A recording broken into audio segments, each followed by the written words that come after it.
What's up, men? Trav White here. Welcome back to the channel where we talk all about the science of style and grooming so you can be the most attractive version of yourself. If you enjoy those topics, please smash that like and subscribe button. We're on the road to 100K. Can't believe it, almost there. Also, come join our Facebook group, Mannered Manes, if you are on your beard or hair growth journey. Also, I know a lot of you have requested a Discord server, and basically I'm just looking for mods to run it because I don't have the bandwidth to be a moderator for Discord right now. So if you're interested in being a mod for the Mannered Manes Discord, please shoot me a DM on Instagram at Trav_White_. Please don't DM me questions about balding or if your hairline is receding because I can't diagnose anything for you. I'm not a doctor. All right, moving on. Choosing hair care products can be really stressful, especially with all the misinformation and marketing that goes on. You know, what products are safe, which are not? What ingredients should you avoid? What ingredients are best for oily hair, dry hair, gives you more volume or takes away volume, right? It can be really complicated. So in this video, I'm gonna break down my 5 best tips to help you choose the best hair care products for you so you can have strong and healthy looking hair. Let's get into it.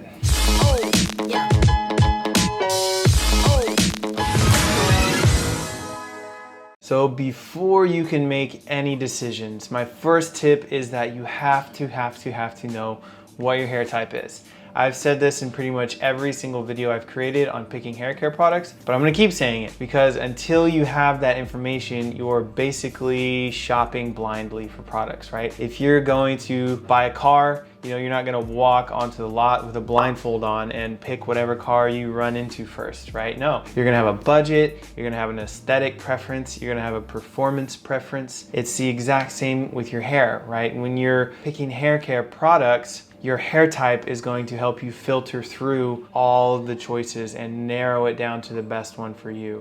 So for example, if you have dry, thick, coarse hair, then you don't want a strong volumizing shampoo because you'll just have drier, thicker hair. And on the other hand, if you have oily, fine, flat hair, you probably will want that strong volumizing shampoo because it'll help fight that grease and it's gonna be lightweight enough to not weigh your fine hair down, give you some volume. The best solution I found for this problem is today's paid sponsor, which is Formulate. And they make custom-made shampoo for your hair type. And what I really love about this company is that they're not trying to make flashy marketing claims. It's all about the science for them. If you look at some of the other hair care brands, you'll see all these claims on their bottles, like made with XXX ingredient for hair growth, when the reality is that 99% of every shampoo and conditioner is made with that ingredient and they're just using it to market. So I like Formulate because their bottles are all blank, right? They're not trying to sell you anything. It's just pure science meets consumer. And I think that's really cool. We'll get into a little bit more of marketing versus science in the next tip. But going back to Formulate, you know, you can go on their website, take their hair type quiz, and then their chemist will formulate something specifically for your hair type. And once you place your order, then you go and download their app and you can see exactly what your formula is. You can see the ingredients they're using. You can see the fragrance, which you can pick between natural or synthetic fragrances, by the way. You can choose how strong that fragrance is and you can request any changes if you're unhappy with something. So I've been using Formulate for almost a year now and it is one of my go-to shampoos and conditioners. So I use the tea tree scent and my goals are growth, hair loss prevention, because you never know, and strength. You can set all these goals within your app as well. And in the first Formulate I got, it actually wasn't the perfect formula. So I was able to go in, tweak the formula, talk to the chemist, let them know that, you know, my hair was a little too dry after using it, or my hair was a little too oily after using it. And they sent me brand new formula free of charge. And I've finally found the perfect fit for my hair. So now every time I wash with Formulate, I'm left with well-cleansed, voluminous hair. And since I'm always testing out different shampoos and conditioners, I don't always know what results I'm gonna get because things change, right? You try different formulas, the weather, like everything kind of changes. And it's tough for me to know when I'm testing all these different products. But with Formulate, I'm able to kind of have this steadfast brand that I know I can always come back to for a specific result. So it's nice having that whenever I've been testing some brands for a while, I can just always go back to Formulate and be like, all right, this is how I want my hair to look. So click the link in the description to try Formulate. They're a great brand. Go check them out. So if you don't want to go with a custom shampoo, the other option is you'll have to test out a bunch of different brands to see if they work for your hair type. And it's definitely possible to do that, but you'll just have to educate yourself a little bit on how to differentiate marketing versus a really good product. And that's a great segue into my next tip, which is how to decipher marketing versus the science. When it comes to marketing, this is basically every single thing a brand does to influence you to buy from them. This is the packaging. This is the colors of the bottle. This is the words used on the bottles. This is the copy or writing, the text on their website. And even the text and words used on their titles on Amazon. Because guess what? Amazon is a search engine. It's actually the third biggest search engine on the internet after Google and YouTube. So the words put in the titles of products are carefully selected so that the products show up first on Amazon because they're trying to guess at the keywords that you're typing in. So that's why you'll see the longest titles ever on Amazon products, because they want to capture all the keywords that they think you might type in for their product to show up and then for you to buy.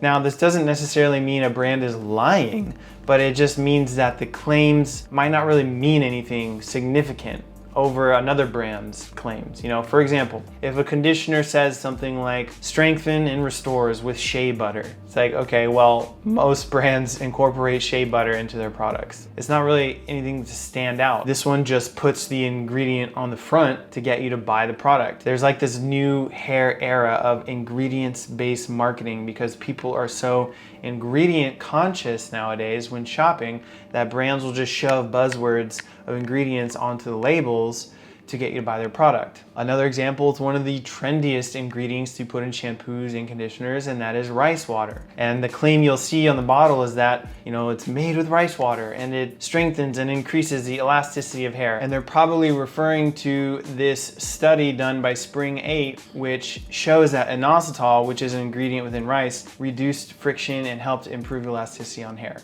But the only problem was the research done by this company was funded by the R&D facility of Crazy Home Products, which sells, along with hair care products, a bunch of other things. So obviously this study was funded by someone who has a direct commercial interest in those results being positive. The rice water claim also comes from the anecdotal evidence from the Yao women in China who bathe their hair in rice water and their hair grows over 6 feet long. But none of these claims take into account the Yao women's genetics, their diet, their living environment, you know, etc., etc. But this narrative that rice water is magical for your hair has become so mainstream that it's all over marketing labels. And yeah, I'm sure there's some benefit to it, but the point is that claims are not coming from real evidence-based science. They're coming from popular narratives that are trending. Because at the end of the day, they just want you to spend your money. They are not 100% set on it being scientifically proven. Another marketing label that pretty much means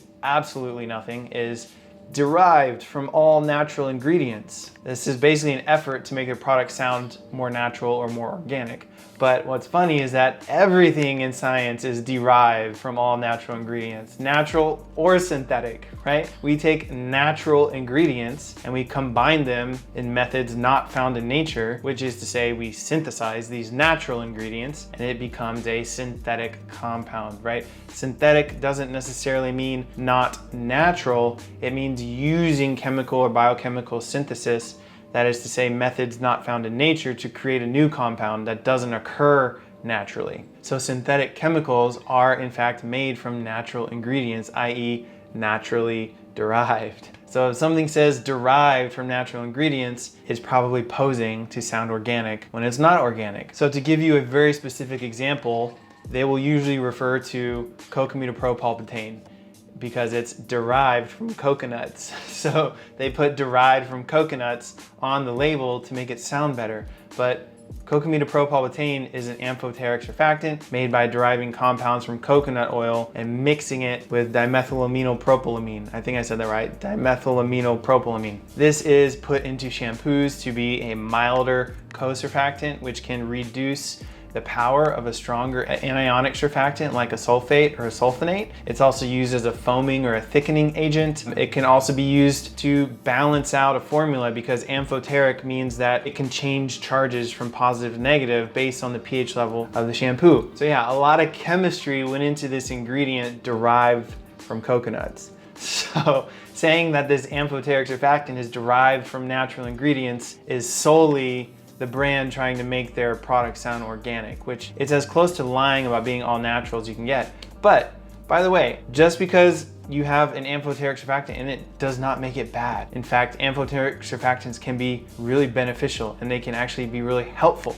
They're trying to make this claim to fit a narrative when the reality is all you really need to do is educate someone on why an amphoteric surfactant would be in there in the first place. It's just really annoying that they're doing that because some synthetic ingredients are really safe and effective. And yes, it's true, other synthetic ingredients can be harmful, but it just comes down to being able to educate people and not following a narrative, but actually educating people on what is safe and what isn't. But again, just because something is not organic doesn't necessarily mean it's bad. In fact, oftentimes pure organic ingredients are just too weak to do the job you need them to do. For example, if you were to take a Castile soap, which is basically taking essential oils and then adding a saponifying agent to it and using that as a shampoo, it might not be strong enough to cleanse your hair, which is why you have professional chemists who study these things, who formulate synthetic ingredients to be safe and effective. So the takeaway here is don't go out and buy a shampoo and conditioner just because you like the color of the bottle and it has impressive sounding words on it. It really comes down to researching the ingredients and testing the product on your hair. If it gives you the desired result, then yeah, you got a great product. And if not, try something else. And this brings me to my next tip, which is don't let one ingredient scare you. So what does this mean? So I'll use an ingredient as an example that has pretty much influenced labels and marketing the most out of any other ingredient, and that is sulfates, right? Sulfates got a bad reputation because they're really strong anionic surfactants. They're found in Dawn dish soap, they're found in laundry detergent, they're found in pretty much any detergent that you can find. And people would argue that they're way, way too strong to put in your hair. And there's even a study showing sodium dodecyl sulfate, which is basically SLS, strips protein from your hair. So this wave of go sulfate free basically took over, and people would get terrified of buying a shampoo if it had a sulfate in them. And if you were just soaking your hair in pure sodium lauryl sulfate like that study did, then yeah, it would probably be 100% true, and you probably shouldn't do that. It's gonna damage your hair. But when you have a sulfate in a low percentage combined with co-surfactants like that amphoteric surfactant I mentioned earlier, cocamidopropylbutane, it completely changes how this ingredient works, how strong it is, and what the effects are gonna be. In fact, when you combine it with the right ingredients, it can even make it desirable. So there's this one YouTuber, Sarah Engel, she had a really good baking analogy about ingredients versus formulas. So she said, for example, when you bake a cake, you combine a bunch of different ingredients together, right? You got eggs, flour, sugar, other cake stuff. I'm not a baker. And each ingredient alone would taste really bad if eaten by themselves. But when you combine them and you bake them at the right temperature, it creates this delicious dessert. And when you look at a shampoo and you just look at one ingredient and you see a sulfate, it's basically the same thing as looking at a cake and saying like, ew, I don't want to eat that raw egg, or I don't want to eat that spoonful of flour because it's not going to be good for me, right? But you have to consider the formula as a whole. You have to consider the percentages of how much of that ingredient is used, right? Did that shampoo use 1 egg or 4 eggs or a half an egg? You know, like what are the surrounding ingredients and how are they going to affect the strength of an anionic surfactant? How are they going to affect the pH level of the formula? Which those are the most important things anyways. The most important things we need to know are actually not on the label because it's not required to be. So only looking at ingredients doesn't tell us what percentages are used. It doesn't tell us the purpose of each ingredient. It also doesn't tell us the pH level of the shampoo, which by the way, a good pH level is between 3.5 and 5.5 because that's around what our hair and scalp pH is. So if it's higher than that, it can affect the isoelectric appointment of your hair, making it really frizzy and tangled. Like if you've ever touched the Van de Graaff generator, it like makes your hair stand up. So that's because it's affecting the isoelectric point of your hair. Your hair carries an electric charge. What do you do? Knowing all this information, what can you do? Well, one solution is go with Formulate. They take very meticulous account of the ingredients, the pH levels. The other solution is look for salon quality brands. When you buy mass market brands, they tend to operate in extremes, meaning they load up on the detergent with high percentages of a sulfate or a sulfonate. They load up on silicones to offset the high detergent, and then they load up on conditioner to re-moisturize everything. And they do this because they have to appeal to the masses. They have to appeal to everyone's hair type. But you usually end up with an unbalanced, super stripping, over conditioning hair care products. Versus when you buy higher quality salon products, salon brands, they're much more meticulous about the percentages, the ingredients, how everything works together. The pH levels are much closer to your hair's pH level. The formulas are designed with much more thought. So brands that I've found that are salon quality that are really good are brands like Oligo, Bumble and Bumble, Olaplex, Davines. These are just a few examples of salon quality brands to look for, which use all of these surfactants and ingredients, but they use them intelligently and they formulate them to make a beautiful cake. So moving on to the next point, we're gonna move away from marketing here. This next point is that flakes in your hair don't necessarily mean you have dandruff. So this is a big mistake I see you guys making. So I made a whole other video on dry scalp versus dandruff, what really causes flakes, where they come from, how to get rid of them. But a huge mistake that I see men making is that they see flakes in their hair and they automatically go out and buy an anti-dandruff shampoo like Head and Shoulders, Nizoral, Selsun Blue. These shampoos contain antifungal ingredients. And they do this to kill the malassezia on your scalp, which is a bacteria that causes dandruff from a skin condition like seborrheic dermatitis or psoriasis or something that is causing real dandruff. They also have really strong detergents and not so strong conditioning agents. So if you just have a dry scalp and you have flakes from a dry scalp, in fact, buying some of these shampoos could make your dry scalp even worse. So if you have flakes from a dry scalp, you probably need a gentler shampoo or a shampoo with less cleansing power because maybe the one you're using is drying your scalp out too much. So how can you tell the difference between a dry scalp and something like seborrheic dermatitis? Well, the main way is that dry scalp flakes will be small, white, and dry. If you have dandruff from seborrheic dermatitis, you will probably have an oily scalp. It's gonna be really itchy, and the flakes will probably be much larger. They'll probably be yellowish or reddish. And that's when you should look at an anti-dandruff shampoo, because that's when you have a fungal bacterial imbalance on your scalp. And that's what those anti-dandruff shampoos are meant to fight against, not dry scalp. If you have small white flakes, you probably just have a dry scalp. You need to find a gentler, more moisturizing shampoo. Moving on to my last tip. This is probably the most important non-scientific tip I can give. It's really simple, and that is to watch product reviews of YouTubers who have your hair type. That is the quickest and best way to find products that'll work for you, because if you watch a video of somebody who uses a product and you're like, this product's amazing, and they have curly hair and you have straight fine hair, it's not necessarily going to translate over to your hair. So if you have coarse, thick hair, go watch Jesse's Barbershop, see what he uses, right? If you have fine, thick hair, that's what I have. You know, watch my channel. By the way, I use the Formulate, and I also use a brand called Odell, their volumizing wash. I really like that right now. But I'm gonna make a video soon on all my personal favorite shampoos and conditioners for fine, thick hair. So that's gonna be coming soon, so you guys can shop for what I use. If you're struggling to find people with your hair type, that's why I created my community, Mannered Mains, on Facebook. Come join us. If you wanna ask a question, drop what your hair type is in a post and ask for product recommendations. I promise you'll get some really, really good answers. I hope this video was helpful for you guys. I'll see you in the next one. Peace.